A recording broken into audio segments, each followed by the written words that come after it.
Hello everyone, how are you doing? This is MD Tech here with another quick tutorial. In today's tutorial, I'm going to show you guys how to go about resolving if you're having an issue where it says the file is too large for the destination file system. So if you're trying to modify a USB flash drive or external media and it says that the file is too large for the destination file system, I'm going to show you guys how to hopefully resolve this without too much of a hassle, and we're going to go ahead and jump straight into it. So we're going to start by opening up File Explorer. If you want to search for it in the search menu, you can. I'm just going to open it up through the taskbar icon. And then I'm going to select this PC on the left side.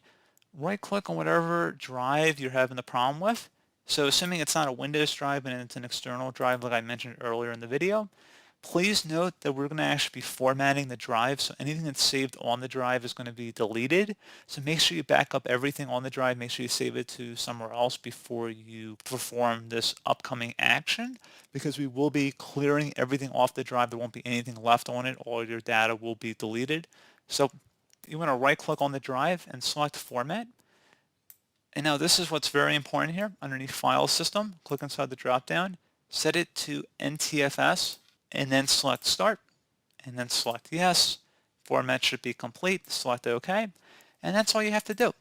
So pretty straightforward process, guys. You should be able to transfer your files to that drive, assuming that your drive has enough capacity to hold said files. But pretty straightforward process. Do hope I was able to help you out, and I do look forward to catching you all in the next tutorial. Goodbye.